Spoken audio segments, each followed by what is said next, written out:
Good morning everyone. एक बार फिर से आप सभी का क्रेजी जीके ट्रिक के डेली करंट अफेयर की सीरीज में स्वागत है। मेरा नाम है पंकज वैष्णव और आज के इस सेशन में हम 26 ऑफ सितंबर के सभी करंट अफेयर को यहां पर एक एक करके डिटेल में डिस्कस करेंगे।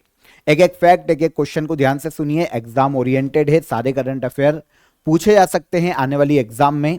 एंड तक बने रहिए और अगर आपको पीडीएफ चाहिए तो क्रेजी जीके ट्रिक के एप्लीकेशन को आप प्ले स्टोर से डाउनलोड कर लीजिए।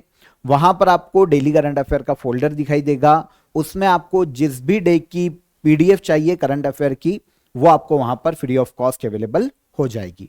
आइए शुरू करें। 26 सितंबर के करंट अफेयर में सबसे पहला इंपॉर्टेंट क्वेश्चन देखिए। लोवी इंस्टीट्यूट के एशिया पावर इंडेक्स 2024 में भारत की रैंक क्या है। देखिए, एशिया पावर इंडेक्स किस आधार पर जारी किया जाता है पहले यह समझिए। एशिया का सबसे ज्यादा पावरफुल कंट्री कौन सी है, किस आधार पर पावरफुल? तो पावरफुल होने का आधार हो सकता है सैन्य क्षमता, डेवलपमेंट, इकोनॉमिक ग्रोथ। तो इन सभी इंडिकेटर्स के आधार पर एशिया के जो कंट्रीज है, इंपॉर्टेंट कंट्रीज, उनको शामिल किया जाता है लोवी इंस्टीट्यूट की रिपोर्ट में। एशिया पावर इंडेक्स 2024 का है। अब लोवी इंस्टीट्यूट को समझें तो ऑस्ट्रेलिया का एक थिंक टैंक है। यह हर साल इस रिपोर्ट को जारी करता है। 2024 के एशिया पावर इंडेक्स 2024 में इंडिया को थर्ड रैंक पर रखा गया है, तीसरी रैंक है। देखिए, वैसे अभी तो मैंने आपको बोला कि एशिया के देशों को रैंक दी जाती है, लेकिन कुछ अदर कंट्रीज को भी, दूसरे महाद्वीप की कुछ कंट्रीज को भी इसमें रैंक दी गई है। 2-4 कंट्रीज ऐसी ऐड की गई है। तो एशिया पावर इंडेक्स 2024 में टोटल 27 कंट्रीज को, जो इंपॉर्टेंट है, इंक्लूड किया गया। पहले स्थान पर रखा गया यूएसए को। अब ये उत्तरी अमेरिका महाद्वीप का देश है, लेकिन यहां पर इसको फर्स्ट रैंक दी गई है। सेकंड पर दिया गया है स्थान चाइना को, एशिया का सबसे पावरफुल कंट्री, और थर्ड पर रखा गया है इंडिया को। जापान इस लिस्ट में चौथे नंबर पर है और सबसे आखिरी में 27th रैंक पर रखा गया है पपुआ न्यू गिनी को। देखिए, इसे 3 अलग अलग सेगमेंट में डिवाइड किया गया। सुपर पावर में इसने 2 देशों को सम्मिलित किया, यूएसए और चाइना। और फिर मिडिल पावर, जिसके पास मध्यम पावर है, तो फिर इंडिया से लेकर 18 नंबर तक की जो कंट्री है वो इसमें शामिल की गई। और फिर 19 से लेकर 27 तक के माइनर पावर वाले देशों को शामिल किया गया। सबसे लास्ट में रखा गया पपुआ न्यू गिनी। इंडिया की रैंक क्या है? इंडिया की रैंक है थर्ड। तो यहां पर कैजुअली आपको पता चल जाता है, according to the index Bharat ने यह जो उपलब्धि है, उसका डेवलपमेंट की जो ग्रोथ है उसके आधार पर, उसकी जो यंग पॉपुलेशन है इसके आधार पर, इकोनॉमी की जो ग्रोथ है इसके आधार पर इंडिया ने थर्ड रैंक हासिल की है। ध्यान रखिएगा, कोविड के बाद इंडिया ने जो इकोनॉमिक ग्रोथ दिखाई है वो बहुत ही शानदार है ना। तो इसके आधार पर इंडिया को थर्ड रैंक पर रखा गया है एशिया पावर इंडेक्स में। देखिए, एशिया पावर इंडेक्स अलग अलग पॉइंट्स के आधार पर देशों को रैंक देता है। शुरुआत में मैं आपको बता चुका हूं, जैसे इकोनॉमी पावर, मिलिट्री पावर कैसी है, ज्योग्राफिकल पावर कितना है, किसी भी क्षेत्र में इफेक्ट करने का जो पावर है वो कितना है, और विकास सहायता है ना, कितनी ज्यादा पावरफुल है किसी भी देश की। इस आधार पर एशिया पावर इंडेक्स में रैंक दी जाती है। इंडिया की रैंक कौन सी है? थर्ड। ओके, फर्स्ट पर कौन? यूएसए, सेकंड पर चाइना और थर्ड पर इंडिया। आगे आते हैं, सेकंड क्वेश्चन। हाल ही में किस संस्था ने periodic labour force survey report 2023-24 जारी की? क्वेश्चन थोड़ा सा पेचीदा लगेगा, लेकिन वन डे एग्जाम में आप केवल इतना भी याद रख लेंगे कि पीरियोडिक लेबर फोर्स सर्वे किसके द्वारा जारी किया जाता है या किसने जारी किया। तो यह है नेशनल स्टैटिस्टिकल ऑफिस, राष्ट्रीय सांख्यिकी कार्यालय। ठीक है ना, तो आंसर हो जाएगा आंसर ए। ओके, बेरोजगारी और रोजगार की दर नॉर्मली इसमें बताई गई है पीरियोडिक लेबर फोर्स सर्वे में। 2023-24 का हाल ही में यह सर्वे आया है, बहुत ही इंटरेस्टिंग सर्वे है। देखिए, यहां से यूपीएससी में भी क्वेश्चन पूछा गया है। तो अगर हम डिटेलिंग में जाएंगे तो फिर यूपीएससी या सिविल सर्विसेज के जो स्टूडेंट है, नॉर्मली जो मेंस वगैरह लिख रहे हैं, उनके लिए ये काम का हो सकता है। ठीक है, और वनडे एग्जाम वाले केवल इतना भी याद रख लेंगे कि रिपोर्ट कौन जारी करता है, तो उनका काम हो जाएगा। देखिए, हाल ही में नेशनल स्टैटिस्टिकल ऑफिस ने जुलाई 2023 से लेकर जून 2024 तक के लिए आवधिक श्रम बल सर्वेक्षण मतलब पीरियोडिक लेबर फोर्स सर्वे के आधार पर पीरियोडिक लेबर फोर्स सर्वे 2023-24 की वार्षिक रिपोर्ट को जारी किया। अब आपको यह समझना चाहिए कि नेशनल स्टैटिस्टिकल जो ऑफिस है ये किस मिनिस्ट्री के अंतर्गत काम करता है, तो ये ministry of statistics and programme implementation मतलब सांख्यिकी और कार्यक्रम कार्यान्वयन मंत्रालय के अंतर्गत कार्य करता है। इसने इस रिपोर्ट को जारी किया। सर्वेक्षण में कुछ चीजों को एड्रेस किया गया है, थोड़ा सा टफ हो सकता है, ध्यान से सुनिएगा। देखिए, सबसे पहली बार रिपोर्ट कब आई थी, तो अप्रैल 2017 में सबसे पहली बार इस रिपोर्ट को जारी किया गया था। रिपोर्ट 2023-24 को हम 3 पॉइंट के आधार पर समझ सकते हैं।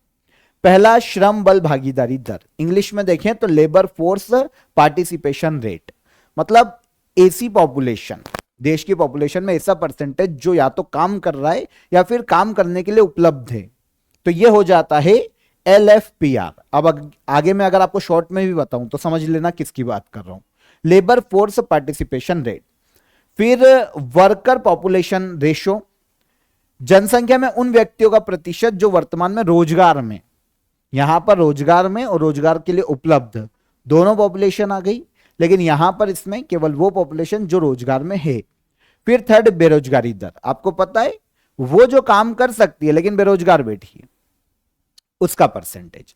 अब देखिए, लेबर फोर्स पार्टिसिपेशन रेशियो की बात करें तो इस रिपोर्ट में बताया गया है कि जुलाई 2023 से लेकर जून 2024 में 15 वर्ष या उससे ज्यादा उम्र के लोगों के लिए लेबर फोर्स पार्टिसिपेशन रेट 60% रहा है ऑलमोस्ट। मेल में यह 78.8% है और फीमेल में 41.7% है।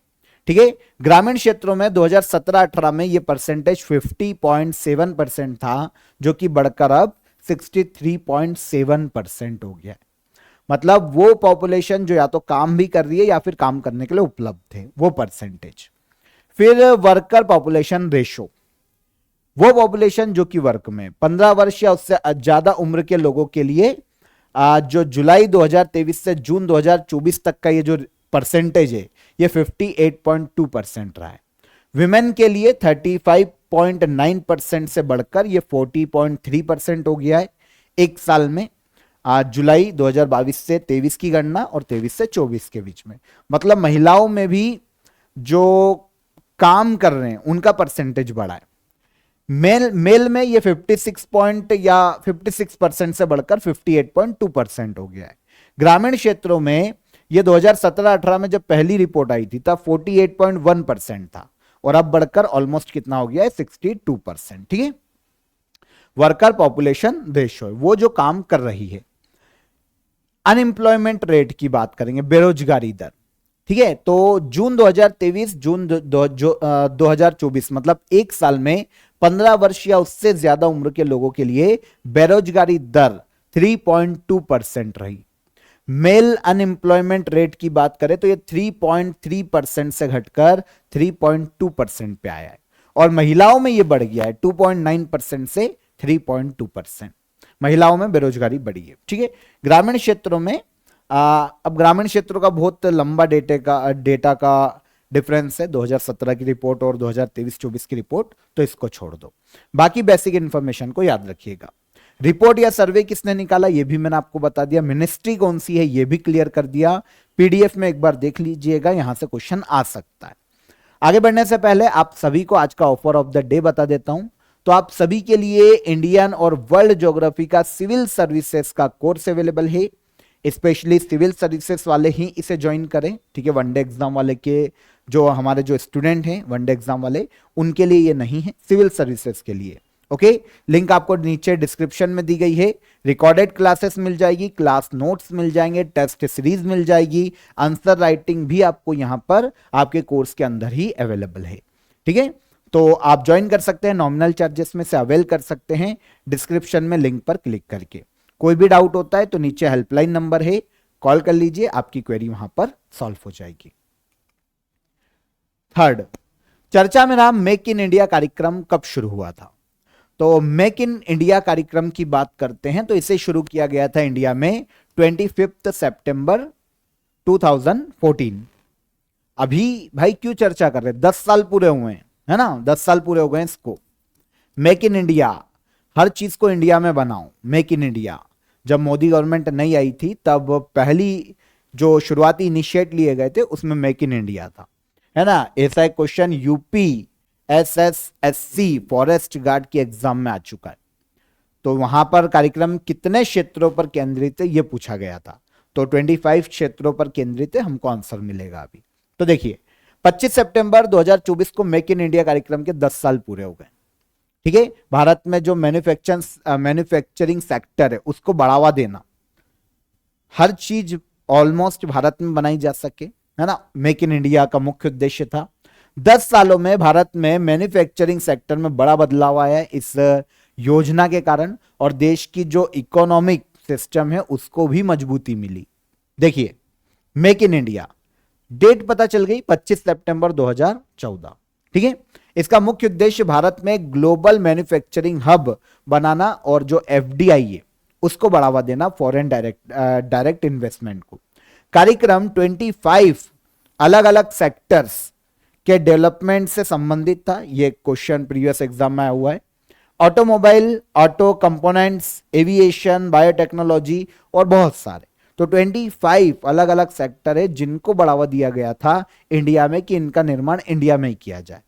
तो ये है मेक इन इंडिया, ये शुरू की गई थी 25 सितंबर 2014 को। ठीक है, सेंट्रल गवर्नमेंट की स्कीम है। निम्न में से किसे ओडिशा राज्य के खेल पुरस्कार एकलव्य पुरस्कार 2024 से सम्मानित करने की घोषणा की गई?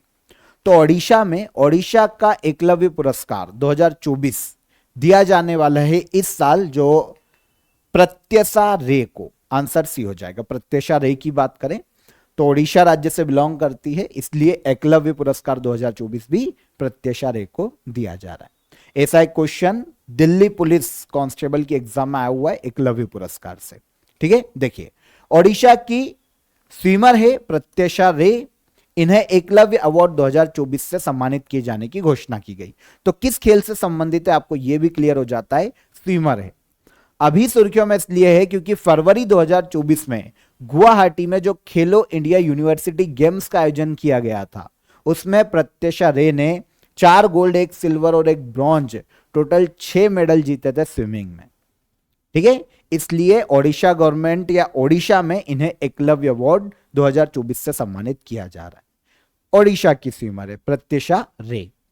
ओडिशा में ये जो एकलव्य अवार्ड है ना, इसकी इंटरेस्टिंग बात यह है कि यह धर्मार्थ संस्था इंपैक्ट, एक संस्था है ओडिशा की, उसके द्वारा दिया जाता है। 1993 में इसकी शुरुआत की गई थी और ओडिशा का बहुत ही महत्वपूर्ण खेल अवार्ड माना जाता है, इसलिए यह हर एग्जाम में पूछा भी जाता है। ठीक है, तो एकलव्य अवार्ड 2024 प्रत्यशा रे को दिया गया, ओडिशा की स्विमर। ठीक है, आगे आइए, आगे बढ़े। चर्चा में रहा बराक भुवन वाइल्ड लाइफ सेंचुरी किस राज्य में स्थित है? बराक भुवन वाइल्ड लाइफ सेंचुरी हमें देखने को मिलेगी पूर्वोत्तर राज्य असम में।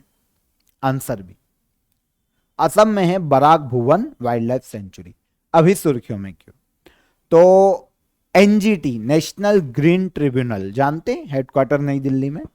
नेशनल ग्रीन ट्रिब्यूनल ने बराक भुवन वाइल्ड लाइफ सेंचुरी में जो सड़क का निर्माण किया जा रहा था उस पर रोक लगा दी। क्यों?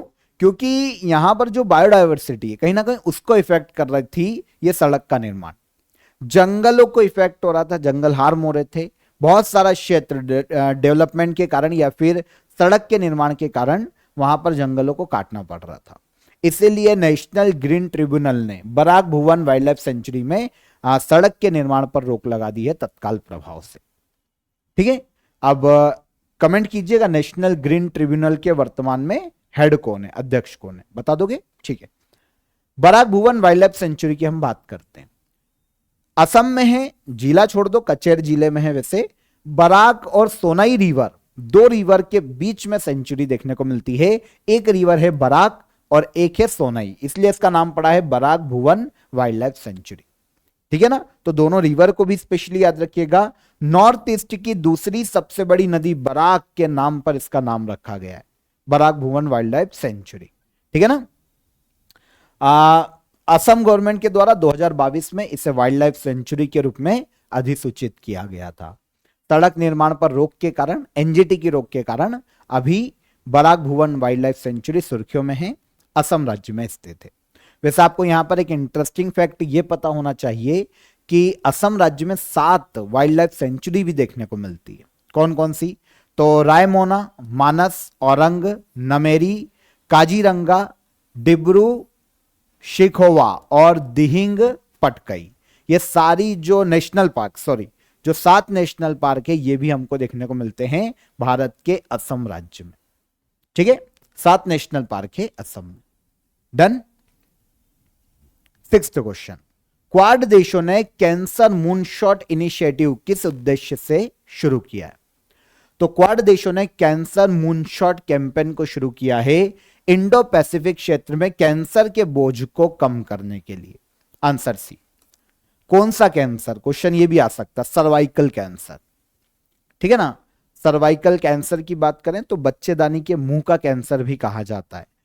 भारत में हर साल 45,000 से ज्यादा महिलाओं की मृत्यु सर्वाइकल कैंसर से होती है ना। बजट के समय भी इसके बारे में बात की गई थी पार्लियामेंट में। तो क्वाड देशों ने कैंसर मूनशॉट इनिशिएटिव की शुरुआत की है इंडो पैसिफिक क्षेत्र में, रीजन में कैंसर के बोझ को कम करने के लिए। क्वाड देशों की एक संयुक्त पहल है। आपको पता होना चाहिए अभी क्वाड देशों का जो 6ठी समिट है वो यूएसए में आयोजित की गई है 2024 में, है ना। यहां पर इंडो पैसिफिक रीजन में कैंसर को कम करने के लिए कैंसर मूनशॉट इनिशिएटिव की शुरुआत की गई। Cervical cancer, specially cervical cancer के रोकथाम के लिए यह इनिशिएट लिया गया है। सर्वाइकल कैंसर इनिशियल लेवल पर डिटेक्ट किया जा सकता है, ठीक है, लेकिन फिर भी एक वक्त के बाद अगर उसकी 2nd या 3rd स्टेज है तो उसके बाद थोड़ी दिक्कत आती है।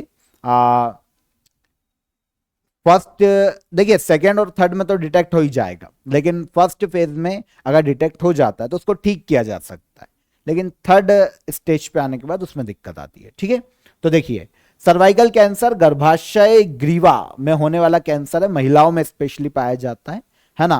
तो quad cancer moonshot initiative quad के द्वारा शुरू किया गया है। हेल्थ इंफ्रास्ट्रक्चर को इंडो पैसिफिक रीजन में बढ़ाया जाएगा, रिसर्च कोलैबोरेशन को बढ़ाया जाएगा, डेटा इकोसिस्टम को तैयार किया जाएगा और नॉर्मली कैंसर की रोकथाम के लिए काम किया जाएगा। तो यह सर्वाइकल कैंसर नॉर्मली महिलाओं में देखने को मिलता है। इससे निपटने के लिए क्वाड समूह का इनिशिएटिव है कैंसर मूनशॉट कैंपेन। ठीक है, वर्ल्ड इन्वायरमेंटल हेल्थ डे कब मनाया जाता है? वर्ल्ड इन्वायरमेंटल हेल्थ डे हर साल मनाया जाता है 26 सितंबर को।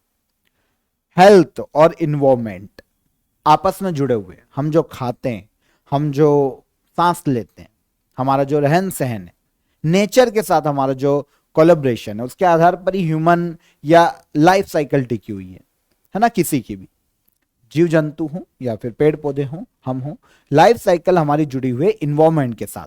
तो world environmental health day, environment के साथ ही हमारी हेल्थ का विकास होगा, तो इन्वायरमेंट को साफ रखना भी जरूरी है। तो वर्ल्ड इन्वायरमेंटल हेल्थ डे 26 सितंबर को मनाया जाता है।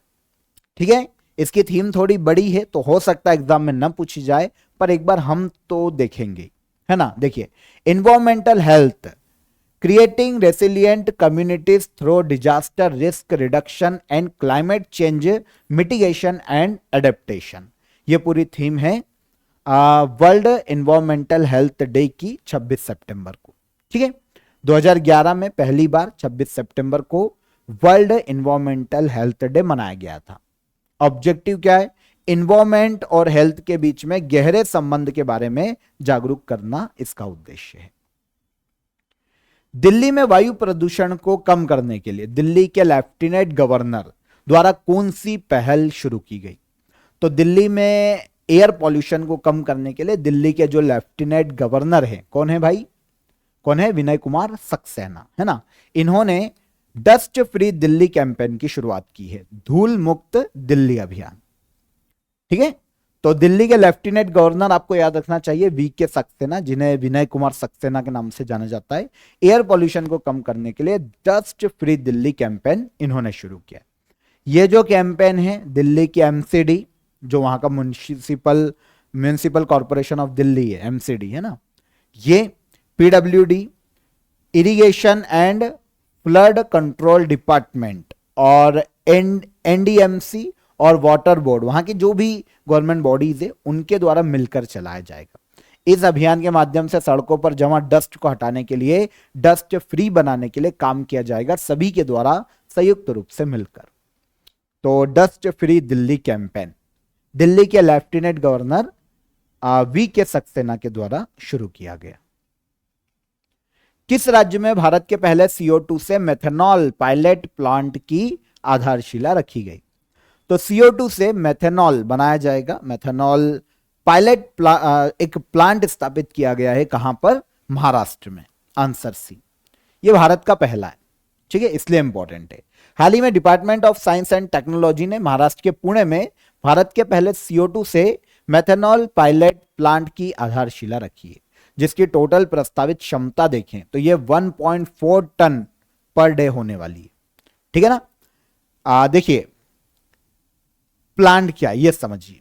तो प्लांट मुख्य रूप से काम करेगा CO2 कार्बन डाइऑक्साइड, जो कि हानिकारक है, उसको वायु से ग्रहण करेगा, ठीक है, और उसके बाद मेथनॉल पायलट प्लांट में मेथनॉल का निर्माण किया जाएगा।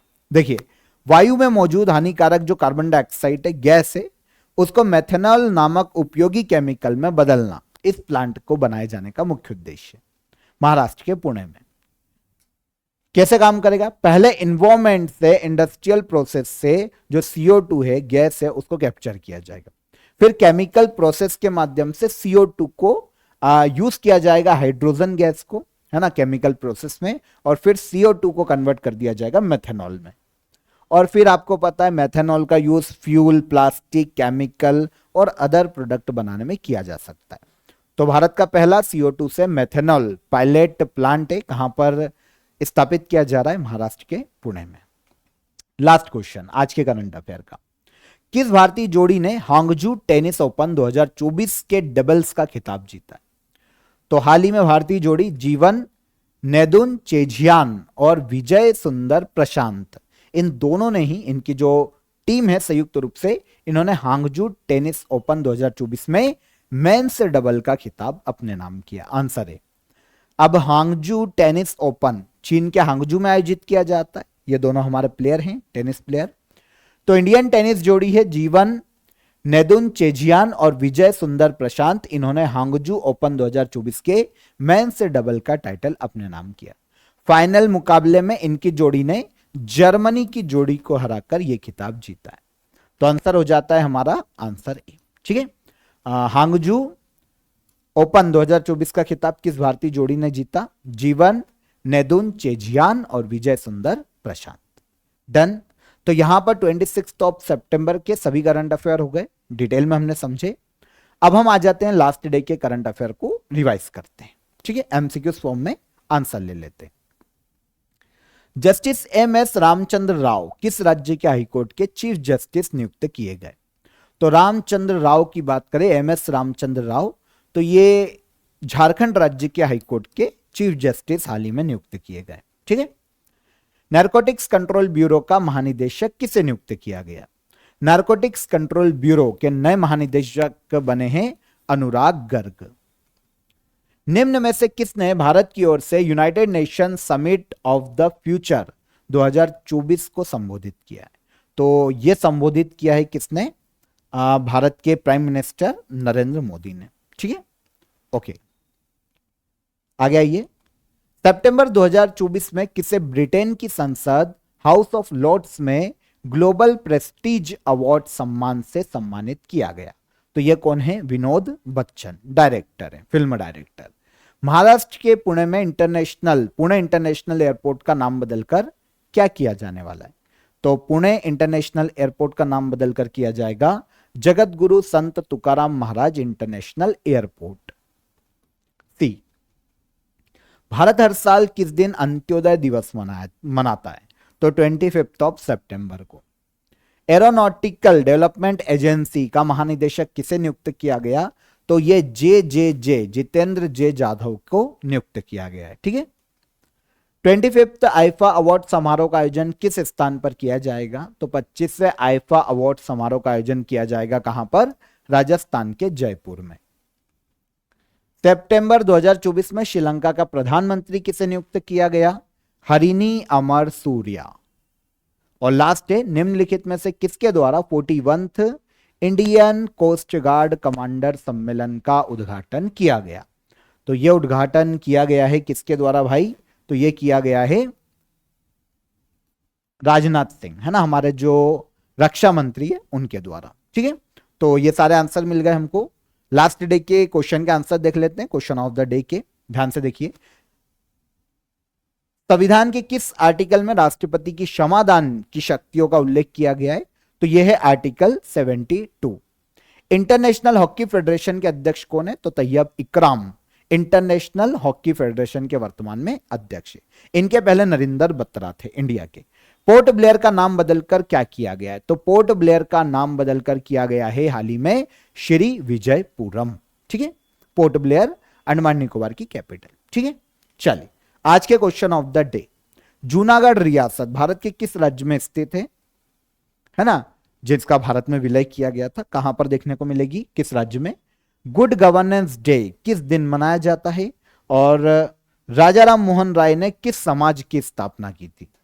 ओके, तो ये सारे क्वेश्चन के आंसर कमेंट में बताइएगा, इंपॉर्टेंट है। सेशन कैसा लगा ये भी बताइएगा। सेशन पसंद आया हो तो वीडियो को लाइक और शेयर कर दीजिए, चैनल को सब्सक्राइब कर लीजिए। फिर मुलाकात करेंगे नेक्स्ट डे के करंट अफेयर में, तब तक अपना ख्याल रखिएगा।